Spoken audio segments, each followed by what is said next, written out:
ನಮಸ್ಕಾರ, star news ಕನ್ನಡಗೆ ಸ್ವಾಗತ. ನಾನು ಭರತ್. ನಡೆದಾಡೋ ದೇವರೆಂದೇ ಪ್ರಖ್ಯಾತಿ ಹೊಂದಿರುವ ಕಾಯಕ ಯೋಗಿ ಸಿದ್ಧಗಂಗಾ ಶ್ರೀಗಳಾದ ಶ್ರೀ ಶಿವಕುಮಾರ ಸ್ವಾಮೀಜಿಗಳನ್ನು ಇಡೀ ವಿಶ್ವವೇ ದೈವೀಯ ಭಾವದಿಂದ ನೋಡುತ್ತದೆ. ಆದರೆ ಅಂತಹ ಮಠದ ಮೇಲೆ ಸರ್ಕಾರ ನಿರ್ಬಂಧ ಹೇರಲು ಮುಂದಾಗಿದ್ದು, ಈ ಕುರಿತು ಭಕ್ತಾದಿಗಳು ತೀವ್ರ ಆಕ್ರೋಶ ವ್ಯಕ್ತಪಡಿಸಿದ್ದಾರೆ.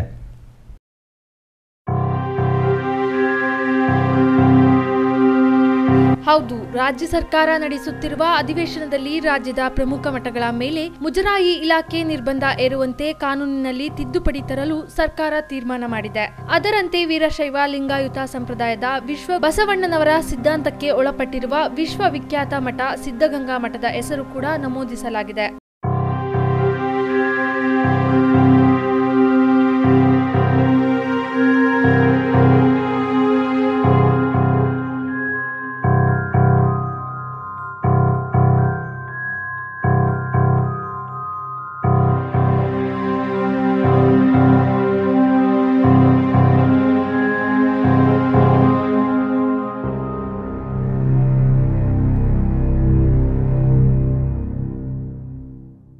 ಇದೀಗ ಶ್ರೀಮಠದ ಭಕ್ತರು ಸರ್ಕಾರದ ಈ ತೀರ್ಮಾನದ ವಿರುದ್ಧ ಆಕ್ರೋಶ ವ್ಯಕ್ತಪಡಿಸುತ್ತಿದ್ದು, ಸರ್ಕಾರದ ವಿರುದ್ಧ ಹೋರಾಟ ನಡೆಸಲು ಸಿದ್ಧ ಮಾಡಿಕೊಳ್ಳುತ್ತಿದೆ. ಉಳಿದಂತೆ ಮಠದ ಮೇಲೆ ನಿರ್ಬಂಧ ಏರಿ ಸರ್ಕಾರ ಏನು ಮಾಡುತ್ತದೆ? ಸರ್ಕಾರ ಮಾಡಲಾಗದ ಎಷ್ಟೋ ಅಪರೂಪದ ಮತ್ತು ಅನನ್ಯತೆಯ ಕೈಂಕರ್ಯವನ್ನ ಸಿದ್ಧಗಂಗಾ ಮಠ ಮಾಡುತ್ತಾ ಬಂದಿದೆ. ಇದನ್ನೆಲ್ಲ ಕಸಿದುಕೊಂಡು ಬಡಬಗ್ಗರ ವಿದ್ಯೆಯ ಮೇಲೆ, ಅನ್ನದ ಮೇಲೆ, ಸಂಪ್ರದಾಯದ ಮೇಲೆ ಒಡೆಯಲು ಸಿಎಂ ಸಿದ್ದರಾಮಯ್ಯ ಈ ರೀತಿ ಮಠದ ಮೇಲೆ ನಿರ್ಬಂಧ ಹೇರಲು ಮುಂದಾಗುತ್ತಿದ್ದಾರೆ. ಆದ್ರೆ ನಮ್ಮ ಸಿದ್ಧಗಂಗಾ ಮಠದ ತಂಟೆಗೆ ಬಂದ್ರೆ ಯಾರೇ ಆದ್ರೂ ಸರಿ, ನಾವು ಸುಮ್ಮನಿರೋಲ್ಲ, ಎಂತಹ ಹೋರಾಟಕ್ಕೂ ಸಿದ್ಧ ಎಂದು ಸರ್ಕಾರದ ವಿರುದ್ಧ ಸಿದ್ಧಗಂಗಾ ಮಠದ ಭಕ್ತರು ಗುಡುಗಿದ್ದಾರೆ. ಇನ್ನು ಮುಜರಾಯಿ ಇಲಾಖೆಯ ಕಾನೂನಿನಲ್ಲಿ ತಿದ್ದುಪಡಿ ತಂದು ಮಠದ ಮೇಲೆ ನಿರ್ಬಂಧ ಹೇರುವ ಬಗ್ಗೆ ಮಠದ ಕಿರಿಯ ಸ್ವಾಮೀಜಿ ಸ್ಟಾರ್ ನ್ಯೂಸ್ ಕನ್ನಡಗೆ ಪ್ರತಿಕ್ರಿಯಿಸಿ ಮಾತನಾಡಿದ ಅವರು, ಸರ್ಕಾರದ ಈ ನೀತಿಯ ಬಗ್ಗೆ ತೀವ್ರ ಅಸಮಾಧಾನ ವ್ಯಕ್ತಪಡಿಸಿದ್ದಾರೆ. ಎಲ್ಲಾ ಮಠಗಳಿಗೂ ತನ್ನದೇ ಆದ ಆಚಾರ ವಿಚಾರವಿದೆ. ಇನ್ನು ಇದರ ಬಗ್ಗೆ ರಾಜ್ಯದಲ್ಲಿರುವ ಮಠದ ಎಲ್ಲಾ ಸ್ವಾಮೀಜಿಗಳು ಒಟ್ಟಿಗೆ ಸೇರಿ ಚಿಂತನೆ ನಡೆಸುವುದಾಗಿ ತಿಳಿಸಿದ್ದಾರೆ. ಸರ್ಕಾರ ಹಿಂದೂ ದೇವಸ್ಥಾನಗಳು ಮಠಮಂದಿರಗಳಿಗೆ ಈಗ ಮುಂದೆ ಅನುದಾನವನ್ನು ಪಡೆದುಕೊಂಡು ಬರ್ತಾ ಇದೆ. ಕೆಲವು ಮಠಗಳಿಗೆ ವಿಶೇಷವಾದಂತಹ ದೇವಸ್ಥಾನ ವಿಶೇಷವಾದ ಅನುದಾನವನ್ನು ಪಡೆದುಕೊಳ್ತಾ ಇದೆ. ನನಗೆ ನೀವೇನು ಹೇಳ್ತಾ ಇದ್ದೀರ ಅದು ಗೊತ್ತಾಗ್ತದೆ. ಅದರಿಂದ ಸರ್ಕಾರ ಈಗೇನು ಸೂಚನೆ ಹೊರಡಿಸಿದೆ, ಎಲ್ಲವನ್ನೂ ಅದರ ವ್ಯಾಪ್ತಿಗೆ ತರಬೇಕು ಅನ್ನುವಂತಹ ಚಿಂತನೆ ಮಾಡಿ ಮಠಮಾನ್ಯಗಳನ್ನು ಅದಕ್ಕೆ ಒಳಪಡಿಸಬೇಕು ಅನ್ನೋದು ನಮಗೆ ಅದರ ಬಗ್ಗೆ ಮಾಹಿತಿ ಇಲ್ಲ. ಆದರೆ ಮಠಮಾನ್ಯಗಳಿಗೆ ಅದನ್ನು ಒಳಪಡಿಸೋದಕ್ಕೆ ಬಹುಶಃ ಅದಕ್ಕೆ ಸಾಧ್ಯ ಆಗಲಿಕ್ಕಿಲ್ಲ. ಏಕೆಂದರೆ ಪ್ರತಿಯೊಂದು ಮಠಗಳಿಗೂ ತನ್ನದೇ ಆದಂಥ ಒಂದು ಅಸ್ತಿತ್ವ ಇರ್ತದೆ, ಬೇರೆ ಬೇರೆ ಆಚಾರ ವಿಚಾರಗಳ ಸಂಪ್ರದಾಯ ಇರ್ತದೆ.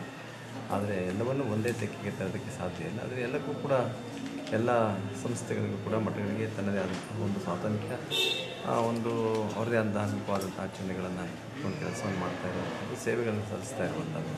ಅಂದರೆ ಎಲ್ಲವನ್ನೂ ಒಟ್ಟಿಗೆ ತರುವಂತಹ ಒಂದು ಚಿಂತನೆ ನಡೀತಾ ಇದೆ ಅನ್ನೋದನ್ನು ಕೇಳಿ ಇವತ್ತು ನೀವು ಹೇಳಿದಾಗ ಗೊತ್ತಾಗ್ತಾ ಇದೆ. ಆದರೆ ಅದರ ಬಗ್ಗೆ ಎಲ್ಲ ಸ್ವಾಮಿಗಳು ಕೂತ್ಕೊಂಡು ಚಿಂತನೆ ಮಾಡ್ತಾರೆ. ಆದರೆ ಹಿಂದೆಲ್ಲ ಕೂಡ ಈ ಥರ ಬಂದು ಅದು ಯಾವುದೇ ಕಾಯ್ದೆ ಮಾಡೋದಕ್ಕೆ ಸಾಧ್ಯ ಆಗಲ್ಲ, ಮಾಡಬಾರ್ದು ಅನ್ನುವಂಥ ಉದ್ದೇಶವನ್ನು ಇಟ್ಕೊಂಡಿದೆ ಅಂತ ಅದನ್ನು ಭಾವಿಸಿದ್ದೇನೆ. ಆದರೆ ಸರ್ಕಾರ ಇವತ್ತು ಧಾರ್ಮಿಕ ಇಲಾಖೆಗೆ, ಈ ಇಲಾಖೆಗೆ ದೇವಸ್ಥಾನಗಳಿಗೆಲ್ಲ ಒಳಪಟ್ಟಿದ್ದಾವೆ, ಅವರಷ್ಟು ದೇವಸ್ಥಾನಗಳು ಒಳಪಟ್ಟಿರುವಂಥವರು. ಆದರೆ ಮಠಗಳನ್ನು ಆ ಒಂದು ವ್ಯಾಪ್ತಿಗೆ ತರುವಂಥದ್ದು ಅಷ್ಟು ಉಚಿತ ಅಲ್ಲೇನೋ ಅಂತ ನಾನು ಕೂಡ ಭಾವಿಸ್ತೇನೆ. ಆದರೆ ಇನ್ನೂ ಅನೇಕ ಪೂಜ್ಯರುಗಳಿದ್ದಾರೆ, ಅನುಭವಿಗಳಿದ್ದಾರೆ, ದೊಡ್ಡ ಮಠಾಧೀಶರಿದ್ದಾರೆ. ಅವರೆಲ್ಲ ಕುಳಿತು ಚಿಂತನೆ ಮಾಡಿ ಇದಕ್ಕೊಂದು ಸೂಕ್ತವಾದಂತಹ ಸೂಚನೆಯನ್ನು ನಾವು ಕೂಡ ಕೊಡೋದಕ್ಕೆ ಸಿದ್ಧವಾಗಿರ್ತೇವೆ. ದೇವಸ್ಥಾನಗಳು ಎಲ್ಲ ದೇವಸ್ಥಾನಗಳನ್ನು ಕೂಡ ಸುಪರ್ದಿಗೆ ತರಲಿಕ್ಕೆ ಹೊರಟಿದ್ದಾರೆ, ಅದು ಅಭ್ಯಂತರ ಇಲ್ಲ ಅಂತ. ಈಗಾಗಲೇ ಬಹಳಷ್ಟು ದೇವಸ್ಥಾನಗಳು ಧಾರ್ಮಿಕ ದತ್ತಿ ಇಲಾಖೆಗೆ ಒಳಪಟ್ಟಿದ್ದಾವಂಥದ್ದು. ಆದ್ದರಿಂದ ಅದನ್ನು ಬೇರ್ಪಡಿಸೋದಕ್ಕೆ ಸಾಧ್ಯ ಇಲ್ಲ ಈಗಾಗಲೇ. ಅದಕ್ಕಾಗಿ ಧಾರ್ಮಿಕ ದತ್ತಿ ಇಲಾಖೆಯೇ ಹಿಂದೂ ದೇವಸ್ಥಾನಗಳಿಗೆ ವಿಶೇಷವಾದಂಥ ರೀತಿಯಲ್ಲಿ ಆ ಇಲಾಖೆಯೇ ಇರುವಂಥದ್ದು. ಈಗ ಸದ್ಯದಲ್ಲಿ ತಾವು ಎಲ್ಲ ಸ್ವಾಮೀಜಿಗಳು, ಹಿರಿಯ ಸ್ವಾಮೀಜಿಗಳೆಲ್ಲ ಸೇರಿ ಎಲ್ಲ ಸಭೆಗೆ ನಡೆಸ್ತಾರೆ. ಈ ಥರ ಏನೋ ಸೂಚನೆ ಹೊರಡಿಸಿದ್ದಾರೆ ಎಂದು ಚಿಂತನೆ ಮಾಡಿ ಅದಕ್ಕೆ ಸರ್ಕಾರಕ್ಕೊಂದು ಸೂಕ್ತ ಸಲಹೆಗಳನ್ನು ಕೊಡಬೇಕಾಗುತ್ತೆ, ಅದನ್ನು ಮಾಡ್ತಾರೆ. News desk, star news Kannada, Tumakuru. ರಾಜ್ಯಾದ್ಯಂತ ಮದ್ಯ ಮಾರಾಟ ಅತೀವವಾಗಿದ್ದು, ಇದರಿಂದ ಸಮಾಜದ ವಾತಾವರಣ ಹಾಳಾಗುತ್ತಿದೆ. ಅಲ್ಲದೆ ಹದಿಹರಿಯದ ಯುವಕರು ಮದ್ಯದ ಅಮಲಿಗೆ ಒಳಗಾಗಿ ತಮ್ಮ ಜೀವನ ಹಾಳು ಮಾಡಿಕೊಳ್ಳುತ್ತಿದ್ದಾರೆ. ಇದರಿಂದ ಬೇಸತ್ತ ವಿದ್ಯಾರ್ಥಿಯೊಬ್ಬ ಏಕಾಂಗಿ ಹೋರಾಟ ನಡೆಸುತ್ತಿದ್ದಾನೆ. ಹೀಗೆ ತಾಲೂಕು ಕಚೇರಿ ಎದುರು ಗುಂಪು ಕಟ್ಟಿಕೊಂಡಿರುವ ಮಂದಿ. ಬೇಡವೇ ಬೇಡ, ತಾಲೂಕಿನಲ್ಲಿ ಮದ್ಯದ ಅಂಗಡಿಗಳು ಬೇಡ ಎಂದು ಏಕಾಂಗಿ ಹೋರಾಟ ನಡೆಸುತ್ತಿರುವ ವಿದ್ಯಾರ್ಥಿ. ಈ ದೃಶ್ಯಗಳು ಕಂಡುಬರೋದು ತುಮಕೂರು ಜಿಲ್ಲೆಯ ತಿಪಟೂರು ತಾಲೂಕು ಕಚೇರಿಯಲ್ಲಿ. ಹೌದು, ಇಲ್ಲಿನ ಲೋಕೇಶ್ ಎಂಬ ವಿದ್ಯಾರ್ಥಿ ತಾಲೂಕಿನಲ್ಲಿ ಮದ್ಯದ ಅಂಗಡಿಗಳ ಹಾವಳಿ ಹೆಚ್ಚಾಗಿದ್ದು ಯುವ ಜನತೆ ಮದ್ಯದ ದಾಸರಾಗುತ್ತಿದ್ದಾರೆ. ಅಲ್ಲದೆ ಲೋಕೇಶ್ ತಂದೆ ಮದ್ಯಕ್ಕೆ ದಾಸನಾಗಿದ್ದು ಇದರಿಂದ ಕುಟುಂಬದ ಸ್ಥಿತಿ ಶೋಚನೀಯವಾಗಿದೆ. ಇದರಿಂದ ನೊಂದ ವಿದ್ಯಾರ್ಥಿ ಲೋಕೇಶ್ ಏಕಾಂಗಿಯಾಗಿ ತಾಲೂಕು ದಂಡಾಧಿಕಾರಿಗಳ ಕಚೇರಿ ಎದುರು ಏಕಾಂಗಿ ಪ್ರತಿಭಟನೆ ನಡೆಸುತ್ತಿದ್ದಾನೆ.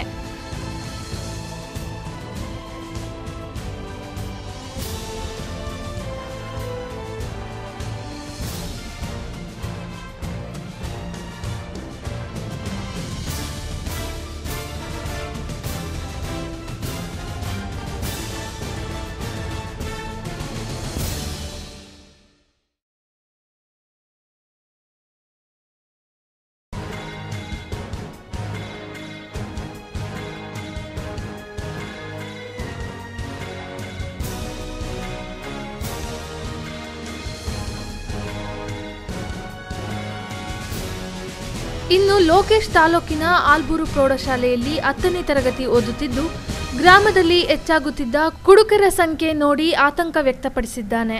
ರಾಜ್ಯದಲ್ಲಿ ಮದ್ಯದಿಂದ ಸಾಕಷ್ಟು ಬಡ ಕುಟುಂಬಗಳು ಸಮಸ್ಯೆಗಳನ್ನು ಎದುರಿಸುತ್ತಿದ್ದು ಮದ್ಯವನ್ನು ಸಂಪೂರ್ಣವಾಗಿ ನಿಷೇಧಿಸಬೇಕೆಂದು ವಿದ್ಯಾರ್ಥಿ ಆಗ್ರಹಿಸಿದ್ದಾನೆ. ಹಾಗೂ ಪ್ರತಿಭಟನೆ ನಡೆಸಿ ದಂಡಾಧಿಕಾರಿಗಳ ಮೂಲಕ ಸರ್ಕಾರಕ್ಕೆ ಮನವಿ ಸಲ್ಲಿಸಿದ್ದಾನೆ. ಇನ್ನು ಸ್ಥಳಕ್ಕೆ ತಹಶೀಲ್ದಾರ್ ಮಂಜುನಾಥ ಮತ್ತು ಶಾಲೆಯ ಮುಖ್ಯ ಶಿಕ್ಷಕ ಸಿದ್ದಯ್ಯ ಸ್ಥಳಕ್ಕೆ ಭೇಟಿ ನೀಡಿ ಮನವಿ ಸ್ವೀಕರಿಸಿದ ನಂತರ ಪ್ರತಿಭಟನೆ ಕೈಬಿಡಲಾಯಿತು. ಗ್ರಾಮದಲ್ಲಿ ಮದ್ಯದಾಸರು ಹೆಚ್ಚಾಗಿದ್ದು ಬಡ ಕುಟುಂಬಗಳು ಸಂಕಷ್ಟಕ್ಕೆ ಸಿಲುಕಿದೆ. ಇದರಿಂದ ವಿದ್ಯಾರ್ಥಿ ಏಕಾಂಗಿ ಹೋರಾಟ ನಡೆಸುತ್ತಿದ್ದಾನೆ. ಒಟ್ಟಿನಲ್ಲಿ 10ನೇ ತರಗತಿ ವಿದ್ಯಾರ್ಥಿಯ ಈ ಹೋರಾಟ ಅನೇಕರಿಗೆ ಮಾದರಿಯಾಗಿದೆ.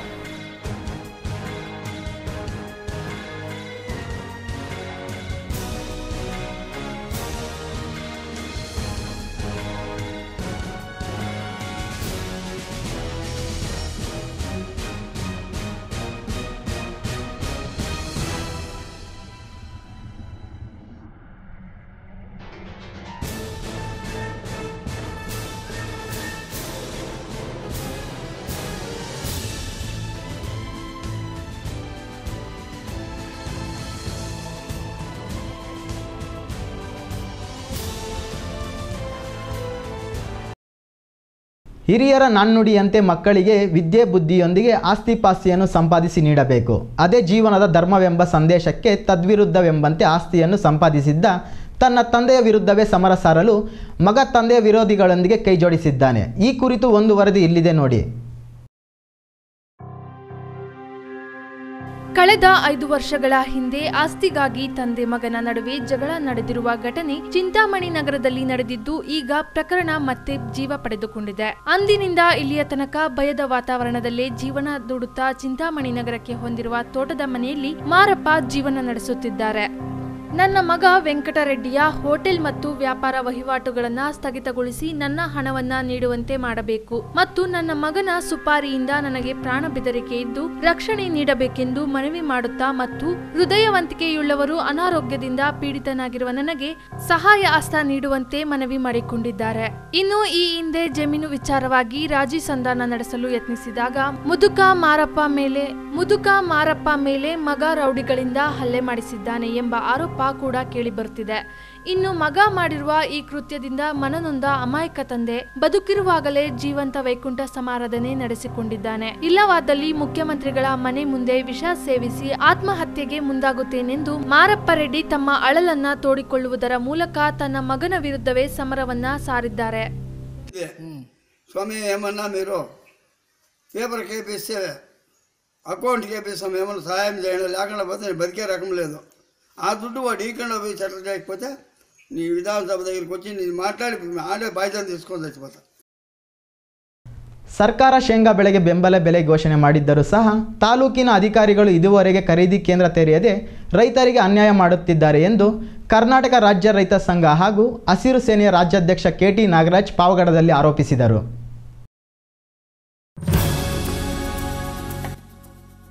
ಪಟ್ಟಣದ ತಾಲೂಕು ಕಚೇರಿಯ ಮುಂದೆ ರಾಜ್ಯ ರೈತ ಸಂಘ ಹಾಗೂ ಹಸಿರು ಸೇನೆ ತಾಲೂಕು ಘಟಕದ ವತಿಯಿಂದ ಹಮ್ಮಿಕೊಂಡಿದ್ದ ಧರಣಿ ಪ್ರತಿಭಟನೆಯಲ್ಲಿ ಪಾಲ್ಗೊಂಡು ಮಾತನಾಡಿದ ಅವರು, ಸರ್ಕಾರ ಈಗಾಗಲೇ ಬೆಂಬಲ ಬೆಲೆ ಘೋಷಣೆ ಮಾಡಿ ತಿಂಗಳು ಕಳೆದಿದೆ. ಆದರೆ ಅಧಿಕಾರಿಗಳ ನಿರ್ಲಕ್ಷ್ಯದಿಂದಾಗಿ ಖರೀದಿ ಕೇಂದ್ರ ಸ್ಥಾಪನೆ ಮಾಡಿಲ್ಲ. ಇದರಿಂದಾಗಿ ರೈತರು ಬೆಳೆದ ಬೆಳೆಗಳು ದಲ್ಲಾಳಿಗಳ ಪಾಲಾಗುತ್ತಿದ್ದು, ಸೂಕ್ತ ಬೆಲೆ ಸಿಗದೆ ರೈತರು ಸಂಕಷ್ಟಕ್ಕೆ ಸಿಲುಕಿದ್ದಾರೆ.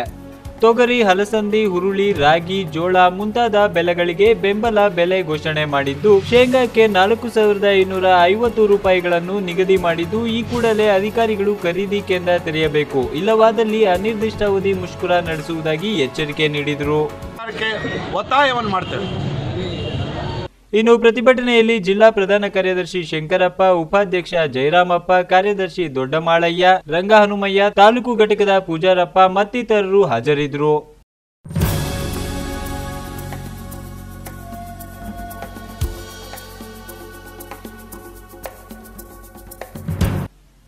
Srinath, star news Kannada, Pavagada.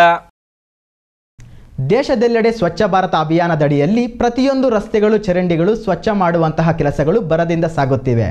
ಆದರೆ ವಿಜಯಪುರ ಪಟ್ಟಣದಲ್ಲಿ ಕಸದ ರಾಶಿಗಳು ಮಾತ್ರ ದಿನದಿಂದ ದಿನಕ್ಕೆ ಹೆಚ್ಚಾಗುತ್ತಿರುವುದರಿಂದ ಸ್ಥಳೀಯರು ಅನೇಕ ಕಾಯಿಲೆಗಳಿಗೆ ಒಳಗಾಗುವಂತಾಗಿದೆ ಎಂದು ಬಿಜೆಪಿ ಯುವ ಮುಖಂಡ ನಟರಾಜ್ ತಿಳಿಸಿದ್ದಾರೆ.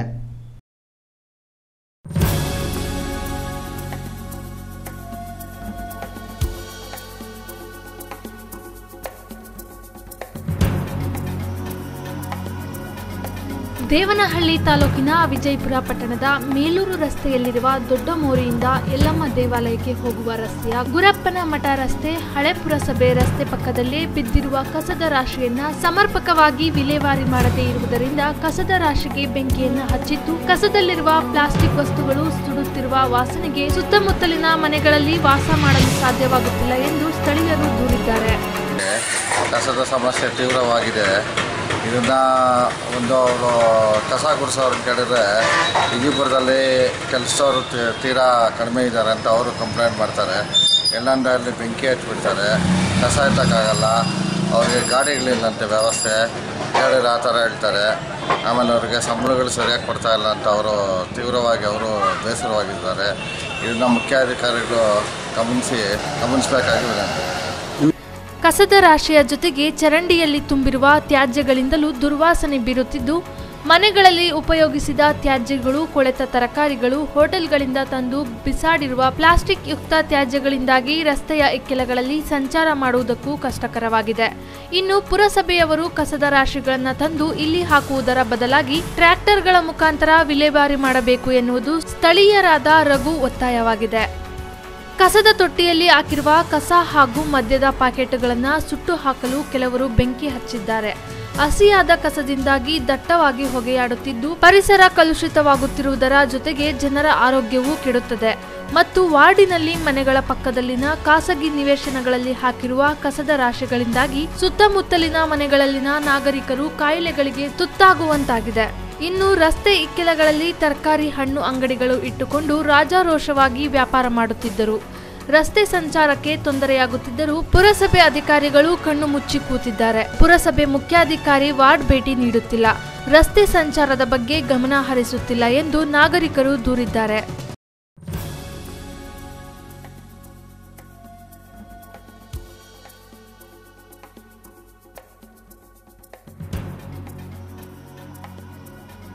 Tejas, star news Kannada, Devanahalli. ವಿಧಾನಸಭೆ ಚುನಾವಣೆಗಳು ಸಮೀಪಿಸುತ್ತಿದ್ದಂತೆ ಅಧಿಕಾರಿ ವರ್ಗ ತಯಾರಿ ನಡೆಸುತ್ತಿದೆ. ದೇವನಹಳ್ಳಿ ವಿಧಾನಸಭೆ ಕ್ಷೇತ್ರದ ವಿಜಯಪುರ ಪಟ್ಟಣದಲ್ಲಿ ಪುರಸಭೆ ಮುಖ್ಯಾಧಿಕಾರಿ ಎಎಚ್ ನಾಗರಾಜು ಇಂದು ಮತಗಟ್ಟೆಗಳಿಗೆ ಭೇಟಿ ನೀಡಿ ಪರಿಶೀಲನೆ ನಡೆಸಿದರು.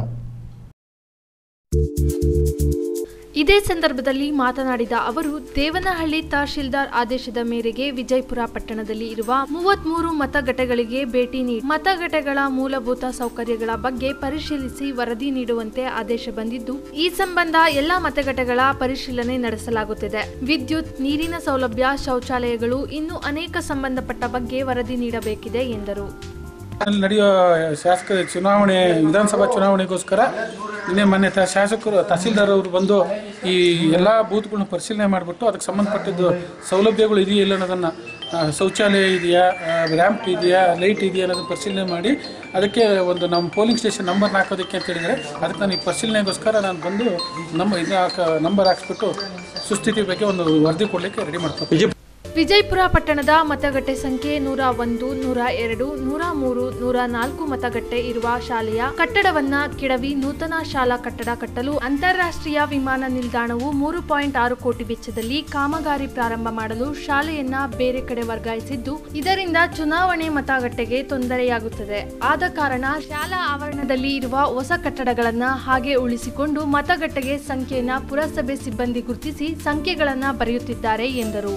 ವಿಜಯಪುರ ಬೂತ್ 33 ಬೂತ್ಗಳಿದೆ ಸರ್. 33 ಬೂತ್ಗಳು 33 ಬೂತ್ ಇದೆ ಸರ್. 33 ಬೂತಲ್ಲಿ ಎಲ್ಲ ಸೌಲಭ್ಯಗಳು ಇದೆಯಾ ಸರ್? ಇದೆ ಸರ್, ಎಲ್ಲ ಸೌಲಭ್ಯಗಳು ಇದೆ. ಈ ಸ್ಕೂಲ್ನಲ್ಲಿ ಇಲ್ಲಿ ಇಂಟರ್ನ್ಯಾಷನಲ್ ಏರ್ಪೋರ್ಟಿಂದ ಬಿಲ್ಡಿಂಗ್ ಹೊಸ ಕಟ್ಟಕೊಡೋಕ್ಕೆ ಕೆಡುವಂಥ ಪ್ಲಾನ್ ಇತ್ತು. ಚುನಾವಣೆ ಆಗೋವರೆಗೂ ಈ ಹೊಸ ಕಟ್ಟಡ ಈ ಬಿಲ್ಡಿಂಗ್ ಅನ್ನು ಬಿಟ್ಟು ಮಿಕ್ಕಿ ಕೆಡುವುದಕ್ಕೆ ಮೊನ್ನೆ ತಹಸೀಲ್ದಾರ್ ಹೇಳಿದ್ದಾರೆ. ಇದೇ ಸಂದರ್ಭದಲ್ಲಿ ಪುರಸಭೆ ಸಿಬ್ಬಂದಿ ವರ್ಗ ಲಕ್ಷ್ಮೀನಾರಾಯಣ, ಗೋಪಾಲ್, ಜಗನ್ನಾಥ್, ರವಿ ಮತ್ತಿತರರು ಹಾಜರಿದ್ದರು. Tejas star news Kannada, Devanahalli. ಬೆಂಗಳೂರಿನ ಏರ್ಪೋರ್ಟ್ ರಸ್ತೆಯ ಯಲಹಂಕ ಬಳಿ ಫೆಬ್ರವರಿ 17ರಂದು ರಾಜ್ಯ ಮಟ್ಟದ JDS ಸಮಾವೇಶವನ್ನು ಆಯೋಜಿಸಲಾಗಿದ್ದು, ಕಾರ್ಯಕ್ರಮದಲ್ಲಿ 2018 ವಿಧಾನಸಭಾ ಚುನಾವಣೆಯ 150 ಅಭ್ಯರ್ಥಿಗಳ ಅಂತಿಮ ಪಟ್ಟಿಯನ್ನು ಬಿಡುಗಡೆ ಮಾಡಲಿದೆ ಎಂದು JDS ಮುಖಂಡ ಲೋಕೇಶ್ವರ್ ತಿಳಿಸಿದರು.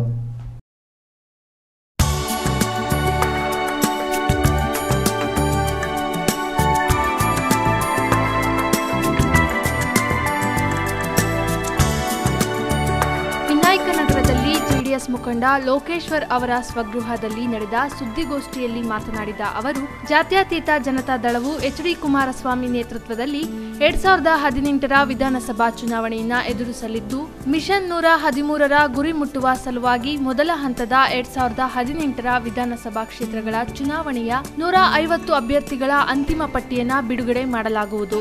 ಈ ಸಂದರ್ಭದಲ್ಲಿ ತುಮಕೂರು ಜಿಲ್ಲೆಯ ಎಲ್ಲಾ ವಿಧಾನಸಭಾ ಕ್ಷೇತ್ರದ ಅಭ್ಯರ್ಥಿಗಳನ್ನ ಅಂತಿಮಗೊಳಿಸಲಾಗುವುದು. ಸಮಾವೇಶದಲ್ಲಿ BSP ಪಕ್ಷದ ನಾಯಕಿ ಮಾಯಾವತಿ ಸಹ ಭಾಗವಹಿಸಲಿದ್ದು, ಕೆಲ ಕ್ಷೇತ್ರಗಳಲ್ಲಿ JDSಗೆ ಬೆಂಬಲವನ್ನ ವ್ಯಕ್ತಪಡಿಸಿದ್ದಾರೆ. ವಿಧಾನಸಭಾ ಚುನಾವಣೆಯ ಪಟ್ಟಿ ಅವತ್ತು ಬಿಡುಗಡೆ ಆಗ್ತಾ ಇರೋದ್ರಿಂದ ಇದು ಒಂದು ಪ್ರಮುಖವಾದ ಸಭೆಯಾಗಿರುತ್ತೆ, ಸಮಾವೇಶ ಆಗಿರುತ್ತೆ. ಈ ಕಾರ್ಯಕ್ರಮದಲ್ಲಿ BSPಯ ಮಾಯಾವತಿಯವರು ಸಹ ಭಾಗವಹಿಸುವ ಅವಕಾಶ ಇದೆ. ರಾಜ್ಯ ಮತ್ತು ರಾಷ್ಟ್ರ ಮಟ್ಟದ JDSನ ಎಲ್ಲಾ ನಾಯಕರುಗಳು ಸಮಾವೇಶದಲ್ಲಿ ಭಾಗವಹಿಸಲಿದ್ದು, ತಿಪಟೂರಿನಿಂದ 4000 ಜನ ಕಾರ್ಯಕರ್ತರಾಗುವ ಮುಖಾಂತರ ಬೆಂಗಳೂರಿಗೆ ತೆರಳಲಿದ್ದು, ಒಟ್ಟು 4 ಲಕ್ಷ ಮಂದಿ ಕಾರ್ಯಕರ್ತರು ಸಮಾವೇಶದಲ್ಲಿ ಭಾಗವಹಿಸಲಿದ್ದಾರೆ. ಮಾರ್ಚ್ 15ರ ನಂತರದಲ್ಲಿ 100ಕ್ಕೂ ಹೆಚ್ಚು LED ವಾಹನಗಳ ಮುಖಾಂತರ HD ದೇವೇಗೌಡರ ಆಡಳಿತದ ಸಾಧನೆಗಳು, HD ಕುಮಾರಸ್ವಾಮಿಯವರು ಮುಖ್ಯಮಂತ್ರಿಯಾಗಿದ್ದಾಗ ಆದಂತಹ ಸಾಧನೆಗಳು, ಸ್ಥಳೀಯ ಅಭ್ಯರ್ಥಿಯ ಸಾಧನೆಗಳ ಬಗ್ಗೆ ಪ್ರಚಾರವನ್ನ ಮಾಡಲಾಗುತ್ತದೆ. ಅತ್ಯಾಧುನಿಕ ತಂತ್ರಜ್ಞಾನಗಳನ್ನು ಬಳಸಿಕೊಂಡು JDS ಪಕ್ಷದ ಪರವಾಗಿ HDK ಅಭಿಮಾನಿಗಳ ಬಳಗದ ಸ್ವಯಂ ಸೇವಕರು ಪ್ರಚಾರದ ಕಾರ್ಯದಲ್ಲಿ ತೊಡಗಿಕೊಳ್ಳಲಿದ್ದಾರೆ ಎಂದರು. ಮುಂದಿನ ವಾರದಿಂದ ಗ್ರಾಮ ವಾಸ್ತವ್ಯ ಕಾರ್ಯಕ್ರಮವನ್ನು ನಮ್ಮಿಂದ ಪ್ರಾರಂಭ ಆಗ್ತಾ ಇದೆ. ವಾರದಲ್ಲಿ 2 ದಿನ ತೀರಾ ಹಿಂದುಳಿದ ಜಾಗಗಳು ಮತ್ತು ತೀರಾ ಬಡ ಕುಟುಂಬಗಳ ಮನೆಗಳಲ್ಲಿ ವಾಸ್ತವ್ಯ ಮಾಡಿ ಅಲ್ಲಿಯ ಸ್ಥಿತಿಗತಿಗಳನ್ನು ಅರಿಯುವ ಪ್ರಯತ್ನ ಮತ್ತು ಸ್ಥಳದಲ್ಲೇ ಪರಿಹರಿಸುವ ಪ್ರಯತ್ನವನ್ನು ಮಾಡಲಾಗುತ್ತದೆ. ಮುಂದಿನ ದಿನಗಳಲ್ಲಿ ತಿಪಟೂರು ವಿಧಾನಸಭಾ ಕ್ಷೇತ್ರದಲ್ಲಿ ಹಿಂದುಳಿದ ಪ್ರದೇಶದ ಗ್ರಾಮದಲ್ಲಿ ಗ್ರಾಮ ವಾಸ್ತವ್ಯವನ್ನ ಕೈಗೊಳ್ಳಲಿದ್ದು, ಗ್ರಾಮದಲ್ಲಿ ಇರುವಂತಹ ಕುಂದುಕೊರತೆಗಳನ್ನು ಸ್ಥಳೀಯ ಅಧಿಕಾರಿಗಳಿಂದ ಬಗೆಹರಿಸಲು ಜಾಗೃತಿ ಮೂಡಿಸುವ ಬಗ್ಗೆಯೂ ಚಿಂತನೆಗಳು ನಡೆದಿದೆ. ವಾರಕ್ಕೆ 1 ಗ್ರಾಮದಲ್ಲಿ ವಾಸ್ತವ್ಯ ಹೂಡಲಿದ್ದು, ಸ್ಥಳೀಯರು ಇರುವಂತಹ ಸಮಸ್ಯೆಗಳನ್ನು ಸಮರ್ಪಕವಾಗಿ ನಿವಾರಣೆಯನ್ನ ಮಾಡಿಕೊಳ್ಳಲು ತಿಳಿಸುವಂತೆ ಕೋರಿದರು. ಈ ಸಂದರ್ಭದಲ್ಲಿ ಪಕ್ಷದ ಕಾರ್ಯಾಧ್ಯಕ್ಷ ಶಿವಸ್ವಾಮಿ, ತಾಲೂಕು ಪಂಚಾಯಿತಿ ಸದಸ್ಯ ನಾಗರಾಜು, ನಗರಸಭಾ ಸದಸ್ಯರುಗಳಾದ ಎಂ ನಿಜಗುಣ, ಸೊಪ್ಪು ಗಣೇಶ್, ರೇಖಾ, ಅನೂಪ್, ಯುವ ಘಟಕದ ಆಲದಹಳ್ಳಿ ಹರೀಶ್, ಅಲ್ಪಸಂಖ್ಯಾತರ ಘಟಕದ ಫೈರೋಜ್ ಖಾನ್, ಪ್ರಧಾನ ಕಾರ್ಯದರ್ಶಿ ಸ್ವಾರ್ಥವಳ್ಳಿ ಶಿವಕುಮಾರ್, ಮುಖಂಡ ಕರಡಿ ದೇವರಾಜು ಸೇರಿದಂತೆ ಮತ್ತಿತರರು ಉಪಸ್ಥಿತರಿದ್ದರು. ಸುಪ್ರತೀಕ್, ಸ್ಟಾರ್ ನ್ಯೂಸ್ ಕನ್ನಡ, ತಿಪಟೂರು. ಮತ್ತಷ್ಟು ಸುದ್ದಿಗಳೊಂದಿಗೆ ನಾಳೆ ಬರ್ತೀನಿ. ನಮಸ್ಕಾರ.